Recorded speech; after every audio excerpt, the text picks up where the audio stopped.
Bonjour Bruno Solo. Bonjour Philippe. Vous êtes batteur et accessoirement acteur, réalisateur, producteur, scénariste, batteur. Bon batteur. Batteur, on dit. Je vous ai vu à la batterie. Au cinéma, La Vérité si je mens, fiction télé, caméra café, mais aussi des rôles plus graves. Pas forcément dans le divertissement. Et puis il y a La Guerre des Trônes, série historique, documentaire sur France 5. Et justement, vous restez là et on va rester dans le domaine historique. Votre actualité, c'est un livre, Les Visiteurs d'Histoire. C'est aux éditions du Rocher. Quand l'histoire de France s'invite chez moi, c'est le sous-titre.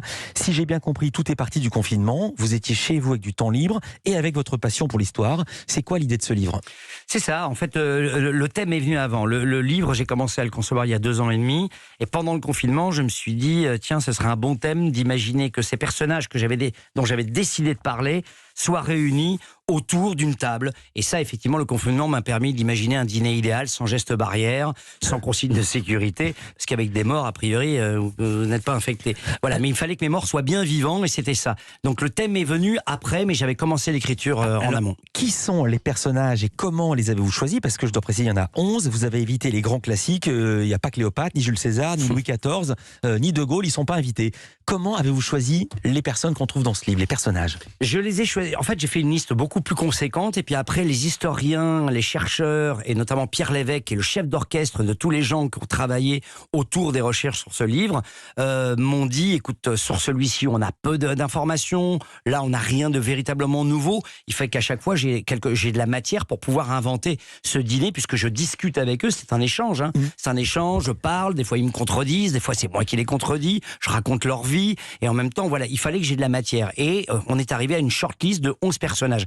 Et 11 personnages qui soient liés aussi à mon histoire personnelle, la manière dont ils ont traversé ma vie, la manière dont ils m'ont accompagné, la manière dont je les ai vénérés, parfois idolâtrés. Là, justement, en parlant de certains, je me rends compte que je les ai peut-être idolâtrés à tort ou excessivement. Donc, il fallait qu'ils soient en résonance avec ma vie aussi, puisque ma vie est traversée par l'histoire depuis aussi loin que mes souvenirs remontent. Alors, Georges Mandel, Louise Michel, je connaissais, le Chevalier des Rois De également. Gaulle, j'en parle au travers de Georges Mandel. Aliénor d'Aquitaine, je connaissais. Mais alors, qui était Alcuin ?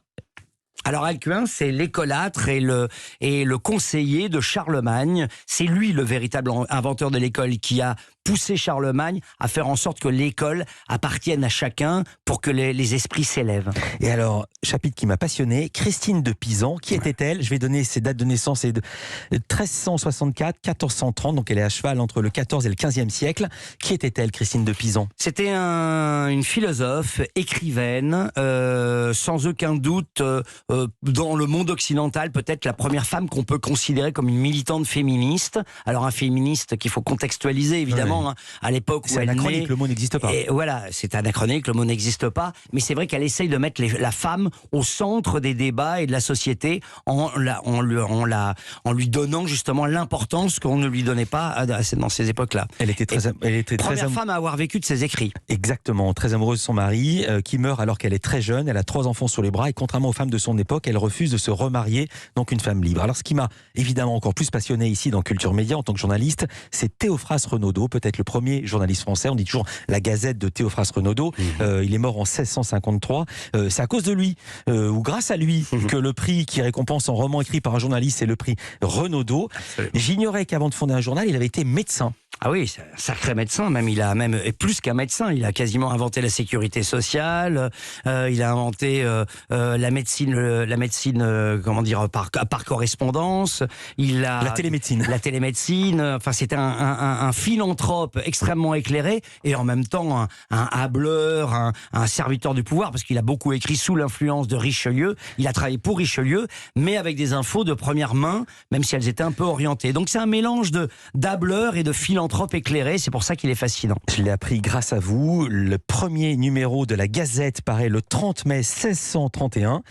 4 pages bien serrées, dites-vous, avec des nouvelles des 4 coins de l'Europe. Et donc sa source, c'est Richelieu et ses ministres. C'est Richelieu et ses ministres qui lui filent des infos. Alors de temps en temps, il essaie d'être un peu objectif, mais il est très vite rattrapé par Richelieu qui lui dit « Non, t'es gentil, mais tu... voilà. » En fait, c'est la Pravda, quoi, la Gazette au début. D'ailleurs, la Gazette, elle est morte pendant la Première Guerre mondiale, en ayant toujours été un peu au service un peu du pouvoir. Non, mais j'ignorais, elle a tenu 3 siècles, jusqu'en 1915. Oui, et ses fils l'ont... alors ça, c'est très drôle, parce que quand il y a eu la Fronde et que Louis XIV a dû fuir Paris, en fait, qu'est-ce qui s'est passé ? C'est très drôle, parce que il a demandé à ses fils de faire un journal d'opposition qui soutenait la Fronde en se disant si jamais la Fronde l'emporte, je reviens dans le jeu, et si la Fronde ne l'emporte pas, comme c'est mes fils, le journal s'écroule et on remet la Gazette en avant. C'est ce qui s'est passé parce que finalement, voilà, la Fronde s'est écroulée, Louis XIV est revenu au pouvoir avec Colbert, et voilà, pas avec, pardon. Il a même fait un truc aussi étonnant que ça puisse paraître, Théophraste Renaudot, il a inventé la publicité. Louis XIII et Mazarin, pardon, Colbert c'est plus tard. J'osais pas vous le dire parce que on se connaît depuis longtemps et je voulais pas vous la frénésie. Non, blague à part. Il invente la publicité Théophraste Renaudot. Ouais. On marque une courte pause. Vous avez vu que je suis dans le sujet. Lisa Marie Marquez, le portrait de Bruno Solo. À tout de suite.